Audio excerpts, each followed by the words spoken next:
Yo, what's up, everyone? Today we'll be looking at dumbest mistakes made in zombie movies explained. So, different video. I feel like I've watched a couple of body cam videos recently, so I'm like, I can let those cool off for a little bit. There's another video that I'll have posted out and pushed out, but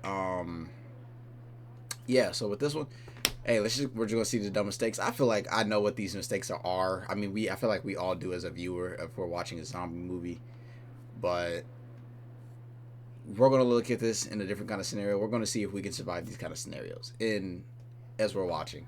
So anyways, it'll make sense when I'm explaining it, but yeah, let's get into it. Okay. So before we start, also, I meant to say this in the opening, but I'm thinking about starting up a stream here in like soon and just, and just do like live reactions and stuff.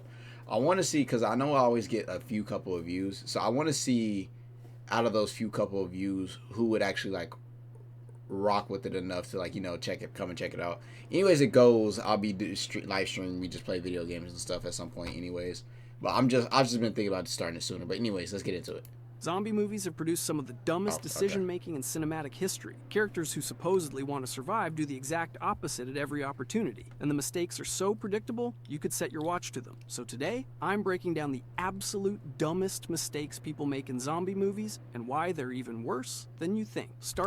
Okay, first off, when it comes to me, I'm gonna tell you right now, I'm not making a mistake in a zombie movie. I've played too many zombie games and I've been watched too many zombie things. Now, other people are gonna be like, no, bro, listen. Look, we wouldn't even survive this. Who's this we? You couldn't, but I will. I'm gonna make sure of that. But yeah, let's see. With the one that makes every single audience member scream at their TV, checking out a weird noise. You know the scene. A survivor is in some dark, abandoned building. Could be a hospital. Let's go check it out, guys. Let's split up. No, we're not doing that. See, okay, so it seems like I gotta run a scenario real quick. I'm not gonna use the RCU department. But let's just say I got a gang, like a Scooby-Dooby-Doo gang, right? And the moment one of us decides, let's split up, you are no longer the leader. That's why I will be the leader, because that's not happening. But checking out a weird noise is not something you should do, especially like, come on, bro. Like even black people, bro. We're not checking out a noise. We're going the opposite way. Could be a supermarket. Could be a house that clearly has blood smeared across the front door. They hear a sound, a thud, a groan, and what do? They walk directly toward it, alone, unarmed, without telling a single person where they're going. Hello? Is someone there? Yeah, buddy. Something's there. It wants to eat your face. But sure, go check it out. Yeah, see, I don't understand that mindset. Why do we need to go check out the noise? Like, even if it's a call for help, I'm going to be real with you. I'm not helping no random person. That's just me. I'm sorry. I don't know about y'all, but I would expect everybody else would agree with me with that. This isn't just a horror movie cliche. It's the single most violated survival principle in the entire zombie genre. Zombies navigate primarily through sound and sight. Those are their two tools. Which means a survivor's greatest advantage is silence. You don't want zombies to know you exist, and you definitely don't want to walk toward the one thing making noise in an otherwise silent building, because that noise is either a zombie or something that's about to attract zombies. Either way. I mean, it's self-explanatory. I'm not going to a random thing, but I just wonder, how could this be any worse? Especially if you're already checking out a noise and it's already about to get, and like, especially if you're in a zombie scenario, you're gonna go check out a random noise, which I don't understand why you would need to. I would watch that direction, but I'm not going in that direction. Closing the distance is suicide, but people do it constantly. And the reason is actually kind of fascinating. Your brain has this hardwired instinct to investigate unknown sounds. I hope that that's not true, because it's not in my brain, at least. The apocalypse. That instinct made perfect sense. You hear a crash in your kitchen at 2 a.m., you go check it out. Totally. First of all, that's a whole different scenario. If I'm in a zombie apocalypse, I'm not trusting random sounds. If I'm in my house and I hear something in the kitchen, best believe I'm getting strapped, and I'm gonna give you to the count of 3 before you go boom boom and the whole department's on to you. But no, and even if it's still like, the thing is we would have to be playing like night vision laser tag, extreme laser tag, where you only get one chance. And I'm cutting off every single light. I'm making sure I got what I need. I'm posted up in a corner. I'm ready for you to come out. Like we're not doing this. The kitchen thing isn't the same. And even still, I'm not going to investigate. I'm gonna wait until you try to make your way towards me. Reasonable. The problem is that survivors keep defaulting to pre-apocalypse behavioral patterns even when the world is fundamentally changed. They walk into an abandoned hospital and their brain still treats it like a building where normal rules apply. It doesn't. That hospital is a death trap with fluorescent lighting. Night of the Living Dead and its remakes are repeat offenders. Characters hear something, pivot toward it, and immediately tunnel vision on the source, while leaving their flanks completely unmonitored. They might as well be wearing a sign that says, "Please bite the back of my neck." The fix is so simple, it's almost insulting. I feel like I'm already in a group scenario, so this wouldn't be me. Don't close the gap. Increase the gap. Get your weapon up, find an exit, and put as much distance between you and that sound as humanly possible. Which should be common. You don't need to know what made the noise. I don't think anybody's actually going to do this. But at least walking toward a weird noise only gets you killed once. Forgetting to finish the job, that gets people killed over and over again. Forgetting to double tap. Zombieland made the... Okay, I'm going to be real. I only know to do this because of Zombieland. I know... I think Zombieland was like one of the first medias I had ever like consumed of a zombie thing. That or maybe like Call of Duty, but at the time I just didn't like Call of Duty as a little kid. I found it scary. But it didn't take long to grow out of that. But Zombieland definitely is where it's like, oh yeah, that double tap roll, I'm gonna make sure we get the boom boom. If you don't even gotta use one bullet, if you can use something to like smash the head with, I mean, I wouldn't advise getting that close. But hey, it's quieter and you save ammo, so. This rule number 2 for a reason. And it's not because it sounds cool on a t-shirt. It's because survivors across every zombie property in existence keep making the exact same mistake. They fire one shot at a zombie, watch it drop, and immediately move on like they just checked something off a grocery list. Here's the thing. That zombie I haven't seen that. Maybe I'm looking at the wrong zombie very different outcomes. I mean, it's happened before, but not commonly. It hasn't happened commonly enough for it to be like, yeah, but easiest ways to get killed in an apocalypse. The way this plays out is almost always identical. Survivor sees zombie, fires a single round. Zombie staggers, crumples, hits the floor. Survivor's brain goes threat eliminated and redirects attention to the next problem. Whose brain is working like this?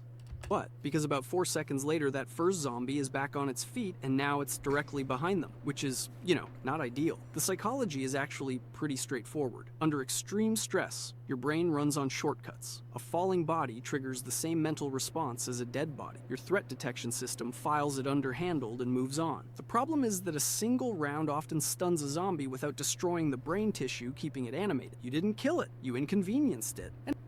I mean, I feel like, okay, in common rules now, I feel like a lot of people know, yo, make sure you either shoot the head or you double tap him. One of the two. It's angry. Well, angrier. They're always angry. What makes this mistake genuinely infuriating is how little the fix costs. 2 extra seconds and 1 additional bullet. That's the entire price of not dying. The double tap is the cheapest insurance policy in the history of survival, and people... I think there's a cheaper way, but like what I said, you use something else, like a different object or something, and then crush his head. Still refuse to pay it. Fire. Zombie drops. Fire again. Confirm the kill. Move on. Instead, survivors across Zombieland, Left 4 Dead, and dozens of other properties consistently assume a creature literally defined by its refusal to stay dead has politely agreed to stay dead after... No, I don't think that's fully true. With Zombieland, that literally has the double tap rule. I mean, I think there were some people that made stupid mistakes, like in Zombieland 2, where there's like the two opposites of the main two dudes, and then they were had different roles and stuff, and they eventually got. But when it comes to Zombieland, no. And then when it comes to Left 4 Dead, I'm gonna be raw. I don't stop shooting until I make sure bro's down. 1 bullet. Oh, I shot the thing that famously doesn't die, and it fell over? I'm sure that's permanent. Cool, add that to the list. The fix requires overriding one single instinct. When you fire and a zombie drops, don't shift focus. If there's any doubt whatsoever, fire again. There's always gonna be doubt. There should always be doubt. Before you move on. That's not paranoia, but that's doubt. Literally just looking at the thing you shot to make sure it worked. But nobody does it, because stress makes people people stupid, and one bullet feels like enough when you've got 12 more problems screaming at you from every direction. The brain wants efficiency. The brain will get you killed for it every single time. But hey, at least forgetting to double tap only costs you 1 extra bullet. Wait until you see what these people are wearing when they walk into a zombie-infested city. Or... I'm not gonna lie, that'd be making me mad, because sometimes I'm just like, why are y'all not armored? I'm like, cool, if you want to wear regular clothes, I guess, but at least armor up. More accurately, what they're not wearing any armor. Yeah, okay, I didn't even know that was gonna be Civilization has collapsed. The dead are walking. Their one and only attack is biting, and the survivors, the brave remnants of humanity, choose to face this threat wearing a cotton t-shirt and some Levi's. That's it. That's the plan. Every zombie movie does this. That was going to be a polo collar shirt.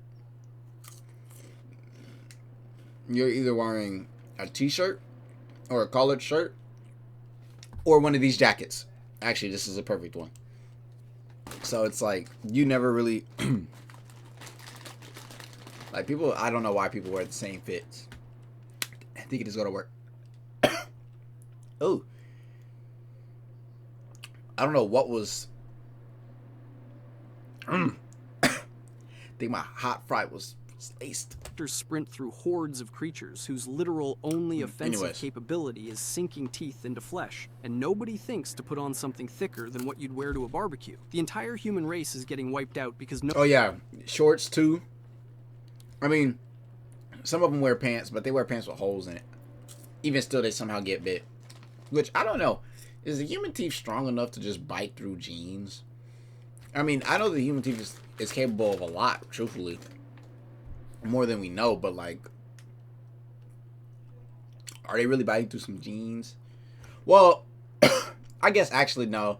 Even if it doesn't bite through, the blood they can still bite hard enough to where it pierces through your skin, and then the blood just soaks through the pants and gets on your skin. So I mean, I guess nobody visited a sporting goods store. Here's the thing: you don't even need anything fancy. A leather motorcycle jacket alone would stop most zombie bites. Kevlar vests exist in every police station. Construction, if you can get to one, and if it hasn't been looted already. Sites have thick gloves, hard hats, steel-toed boots. Even wrapping carpet around your forearms and duct taping it would give you more protection. The Train to Busan method, you know, that worked. More than it should have, but it worked. Than what 99% of zombie movie characters are working with. And that's the improv. Actually, hold on. Let me go back so I can actually investigate. 99% of zombie movies. T-shirt is jacket. Collared shirt right here. Right here. I'm pretty sure this is a collared shirt. T-shirt. I'm pretty sure he was wearing a t-shirt. If not, it was a collared. T-shirt or tank top. If it's a tank top, even worse. And it, yeah, see, bro? Why are you wearing leggings? That's going to immediately get bit through. Yeah. I was looking at the shoes, too. She's wearing heels. I don't know what. That, honestly, is one of the worst shoe choices you could have in a zombie apocalypse. Movie characters are working with. And that's the improvised stuff. Walk into any museum with a medieval exhibit, and you're looking at plate armor a zombie literally cannot bite through. I just had For Honor flashbacks. 0 chance. A zombie's jaw generates maybe 170 pounds of force on a good day. Full plate was designed to stop swords and arrows. A rotting mouth isn't getting through that. I don't know what to tell you, but nobody does it. Nobody even considers it. Now there are... You know, somehow somebody would wear a suit of armor.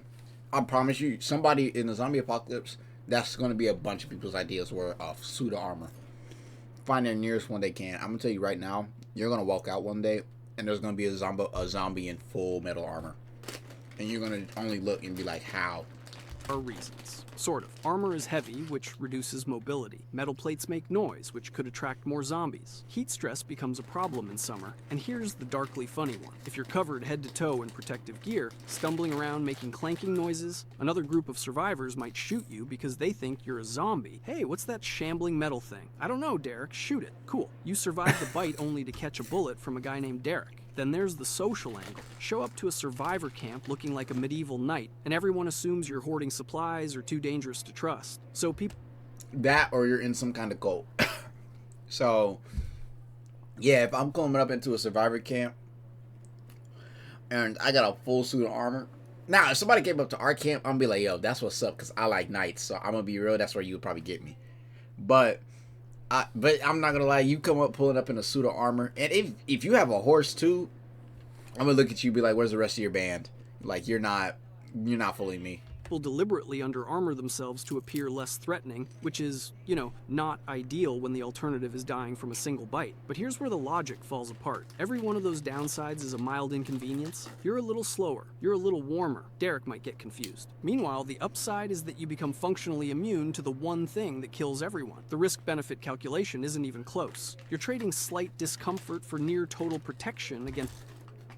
I mean, yeah, as long as your armor isn't, like, penetrable. It's the single wound type that causes death in every zombie scenario. That's not a tough call. That's just putting on a jacket. Yet somehow, across decades of zombie films, not one protagonist starts by saying, okay, step one. Across decades of zombie films, not one... Especially Resident Evil, bro. I mean, that might be one of the worst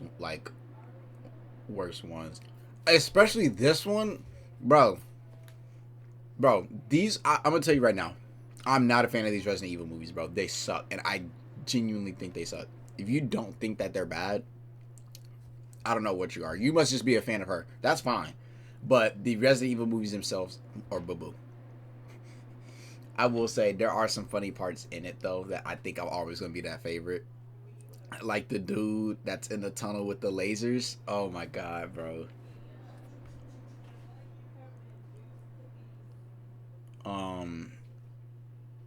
But I mean, yeah. Well, actually, hold on. Look, this Evil. I'm pretty sure Evil Dead, or yeah, collared shirt. Last of Us, collared shirt. Does this count as armor? I don't know if this counts as extra padding, so it's armor. But whatever, I guess. Starts by saying, okay, step one, let me find something bite-proof. Billions die. And the solution was hanging in a closet at the nearest motorcycle dealership the whole time. But if you think failing to dress properly is bad, wait until you see what happens when someone does get bitten and decides to keep that information to themselves.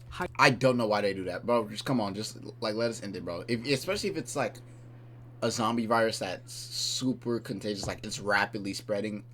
I'm gonna be real with you.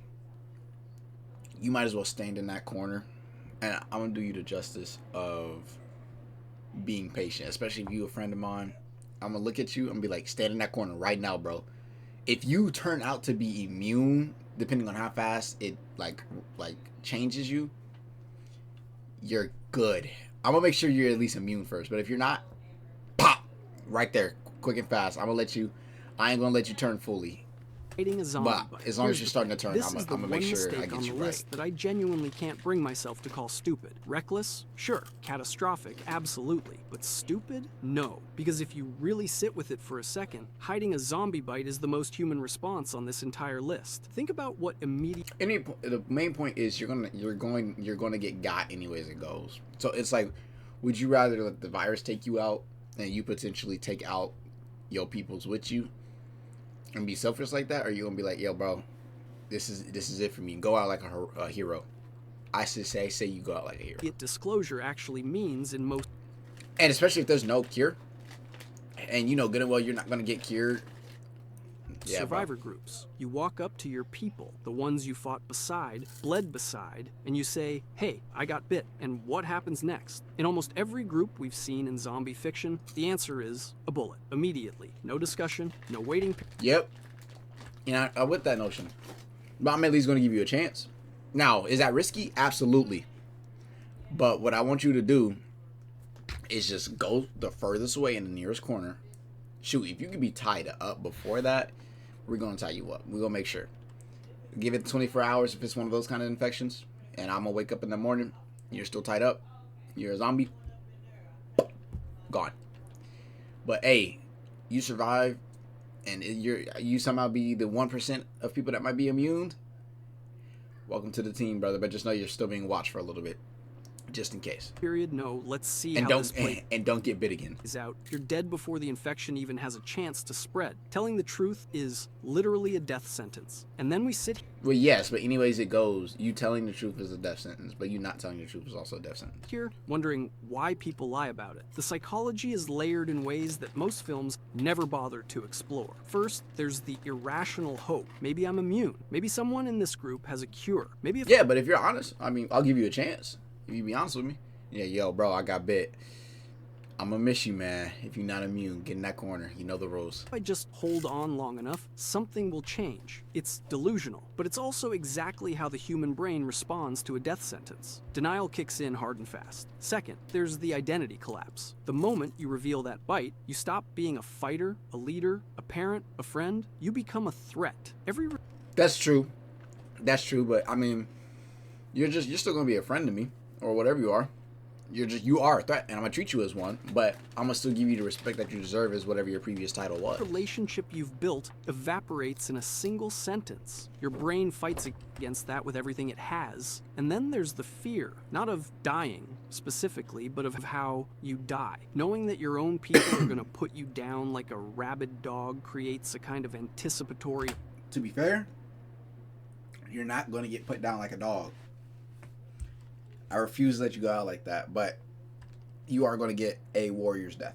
Horror that makes concealment feel like the only sane option. The Walking Dead is the worst offender here, and not because it uses this trope once. It uses it constantly. Across the entire run, Carl Grimes hides his bite. Unnamed survivors hide their bites. Season after season, the same pattern repeats. Someone gets bitten, says nothing, and then turns at the worst possible moment. Every single time, the damage compounds beyond just one death. Group trust shatters. Quarantine procedures fail because nobody knew they were needed. Additional members die in the surprise turning. Time that could have been spent on strategic planning gets wasted on damage control. And the group never learns. They never build a system where disclosure is safer than concealment. Yeah, I don't know why some people just don't think to make this like a precaution. Like, hey, listen, if you got bit, listen, we're going to give you a chance. But just know, we would rather you not turn into a zombie and we have to shoot you down and you know, get you later on. Or you get one of us. So we're gonna put you in the corner, bro. Contain you.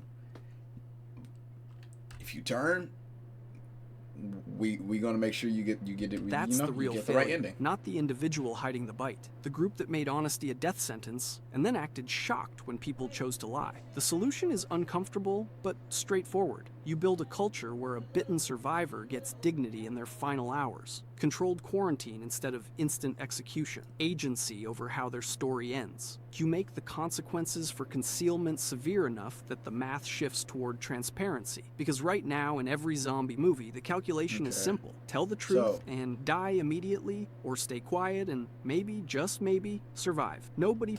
But the thing is like if you're cured, if you're immune, okay, you're good. But if you get turned into a zombie and you're in the middle of the apocalypse, I promise you, bro, it's a small chance you're gonna get that cure. So, and then who's to say it's even like reversible? So, just let me help you, bro. Picks door number one. Not when their brain is screaming at them to live. But if you think concealment is bad for group survival, wait until you see what happens when the group physically tears itself apart on purpose. Splitting up the group. This is the oldest sin in horror, not just zombie horror. Literally just talked about this earlier, bro. If you split up, if you suggest that as an idea, bro, you gotta get taken off the team.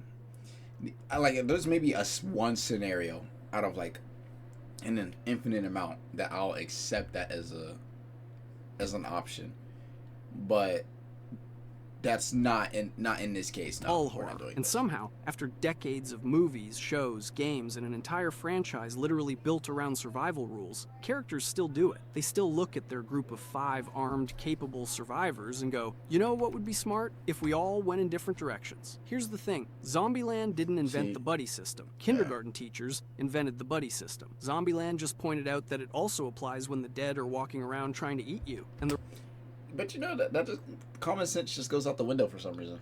I don't know. The reasoning isn't complicated. A group moving together provides 360-degree threat detection, multiple sets of or everybody's looking in the same direction, but I get it. eyes covering multiple angles. If someone gets hurt, there's someone to help. If someone freezes, there's someone to snap them out of it. The math is so overwhelmingly in favor of sticking together that splitting up shouldn't even register as an option, but it does every single time. And the reason is always the same. Time pressure. We need to find supplies before dark. We need to search this building faster. We need to cover more ground. It sounds logical in the moment. Yeah, it sounds logical, but here's the issue. issue.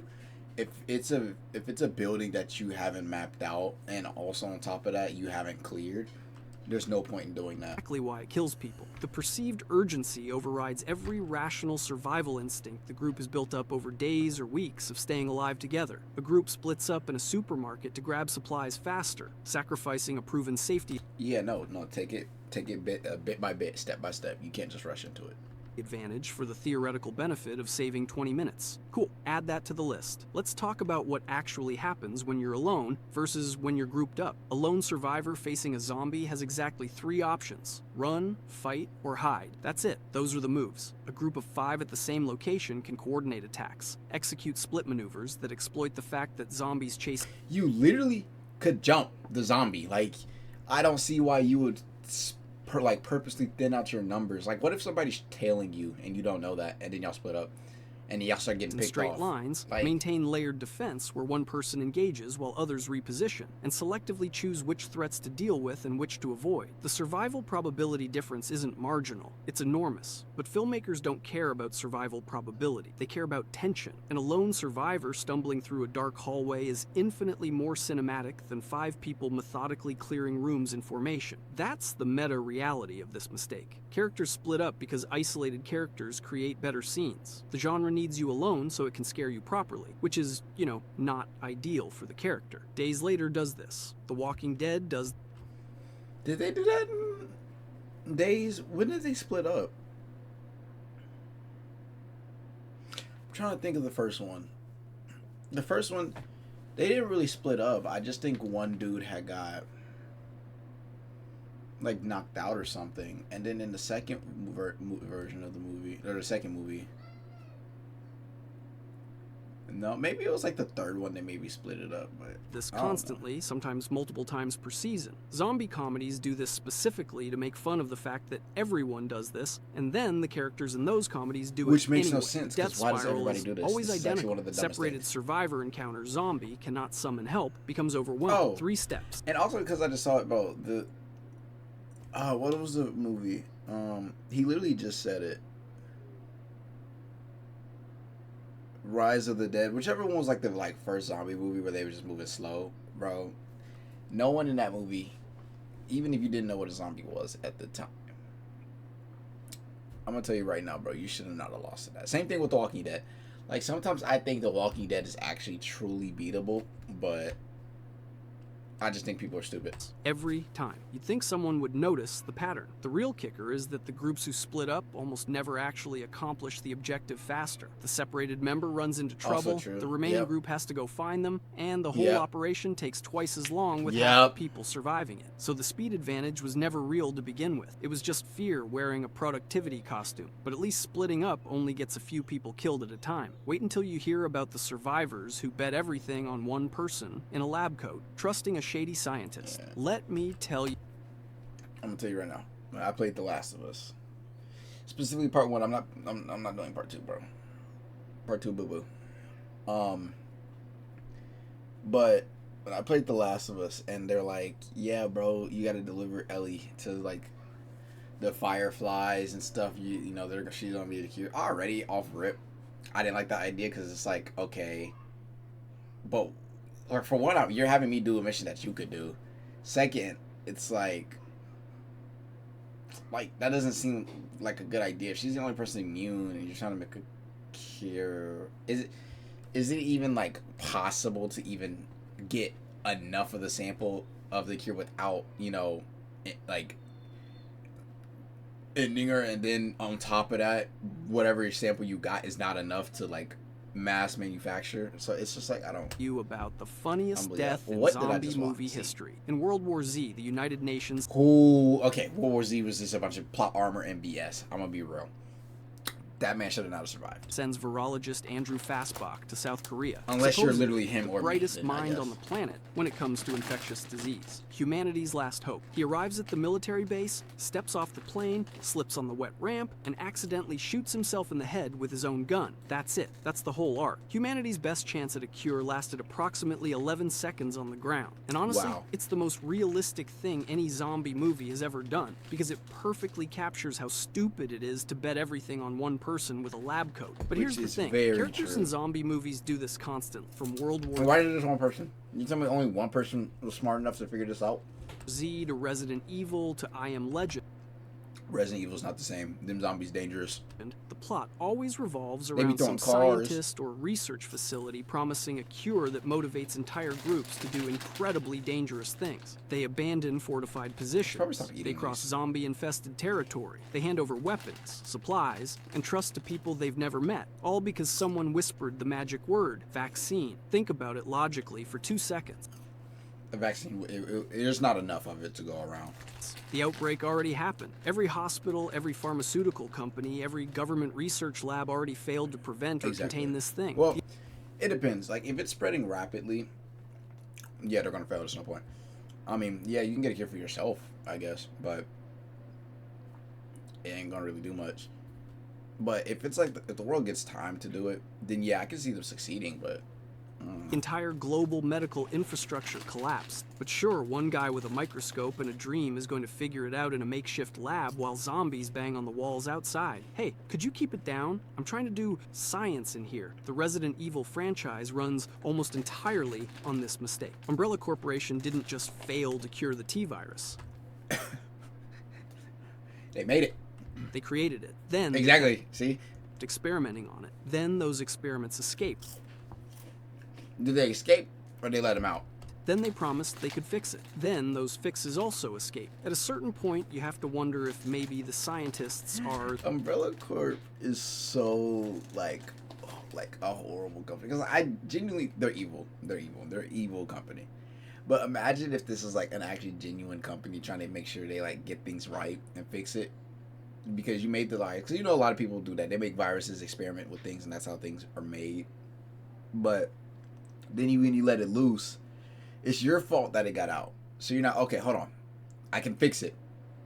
The fix got loose. What do you mean it got loose? I supposed to fix it? the actual problem. I Am Legend gives us Robert Neville spending 3 years alone in Manhattan trying to develop a cure by himself in a city full of... Which is insane. That is just literally pure cope and hope. And it worked. creatures that want to eat him. The man captures test subjects, runs experiments, maintains a laboratory, and still can't crack it. Which is, you know, not ideal, but at least he's only risking his own life. The real danger is when groups sacrifice collective safety for one person's theoretical breakthrough. Cure obsession makes survivors abandon strategies that are actually working. You've got a fortified community with walls, food production, and security rotations. Things are stable. People are alive. Then someone shows up and says, I think I can develop a vaccine if we just go to that overrun military base 40 miles east. And suddenly everyone's loading up the trucks. The proven survival strategy gets tossed out for a lottery ticket. The fix is straightforward. If someone claims they can develop a cure, great. Set them up in an isolated facility where their inevitable failure doesn't get everyone else killed. Maintain every security protocol regardless of what the scientists promise. And accept the uncomfortable truth that sustainable community building is a better long-term strategy than chasing a miracle. Sometimes the cure is just not coming, and the sooner you make peace with that... You know, and that's true. I think it would be, especially like as a regular dude, I wouldn't even try to have hope out for a cure. I would just be worried about adapting to your space and the longer you stay alive. But if you think trusting the wrong person is bad, wait until we talk about the single loudest mistake survivors make in cities. Using loud firearms in a city. Here's a fun exercise. I mean, is this in theory that they can't get like suppressors or anything? I know suppressors still make noise, but like, I mean, I guess making loud gunshots, yeah, people can track you easily. Zombies, it echoes and stuff, so people can start finding you off of sound. But who's to say zombies are that smart? People, yeah, sure. But imagine you're standing in the middle of downtown Atlanta. It's dead quiet. Every zombie within a mile radius is just sort of standing around, doing nothing, waiting for a reason to move. Now pull the trigger on a 9mm handgun. Congratulations. You just rang the dinner bell for every single one of them. Zombies navigate primarily through sound. That's the one thing... Well, yeah, I can't really argue that. A lot of zombies do that. Almost every zombie movie agrees on. They hear you before they see you, and they follow noise like it's a GPS pin dropped on their phone. A single gunshot in an urban... for how accurate it can be, it has to be plot just going against you, because there's no way. environment, where concrete and glass bounce sound in every direction, can attract zombies from several blocks away. And here's where the math gets really ugly. The zombies that show up because of your first shot, you have to shoot them too. Those follow-up shots attract more zombies from even further out. Those zombies require more shots. More shots attract more zombies. You're not solving a problem, you're feeding it. It's an exponential death spiral, and it starts the second you squeeze the trigger, which is, not ideal. But here's the thing. Somebody in the audience right now is thinking, just use a silencer. And I get it. Movies have trained us to believe that a suppressor turns a gunshot into a gentle whisper, like you're shooting a pillow at another pillow. Turns out, no. An actual suppressor reduces gunshot noise to roughly 130 to 140 decibels. That's still about as loud as a jackhammer. Even the best suppressor setups with subsonic ammunition still produce noise equivalent to a car door slamming hard. Well, within zombie detection range. And that's assuming you even have a suppressor, which requires specific threading, specific ammunition, and a specific weapon configuration. The chances of a random survivor group assembling all of that from a looted sporting goods store are basically zero. I don't think it's zero. You got to remember also, let's say this is in America, for example. I think a lot of people actually, I think that America's the one place where you're most likely going to know how to do them things. If you can't, I think especially if you've messed with guns, you definitely can figure it out. So you can't use guns because they attract hordes. Great. Use a machete then, right? Sure. Walk up to within arm's reach of the thing that kills you by biting and start swinging. That sounds like a wonderful plan with absolutely no downsides. Well, I mean, when he puts it like that, yeah, there's not really no downsides if he says there is. But obviously, I'm joking, but I mean, I would be the type to try to learn how to use a bow or something before trying to use a gun. I would use anything silent, and then the guns like tactical last paradox resort. here is genuinely difficult. Silent melee weapons require you to get close enough that one stumble, one wet floor, one grab you didn't see coming, and you're infected. But firearms in a city create horde-level convergence that overwhelms even well-armed groups in minutes. The 28 Days Later franchise demonstrates the worst-case version of this. The infected respond to noise with sprinting speed, full commitment, zero hesitation. I'm not gonna lie, those zombies are also bad, bro. Gunfire inside a building doesn't just attract attention, it triggers a mass casualty event. Soldiers with automatic weapons and fortified positions get overwhelmed within seconds because every burst of fire pulls more infected into the engagement zone faster than bullets can put them down. The military, with all its training and equipment, gets eaten alive because they defaulted to the one tool that made everything worse. The optimal strategy is the one that makes for terrible cinema but excellent survival. Don't engage, move quietly, avoid contact entirely. Stealth and evasion every weapon. I feel like stealth should always be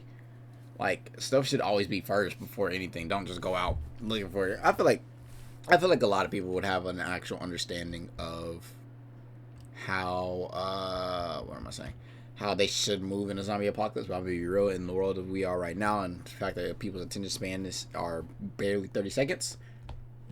Yeah, maybe not.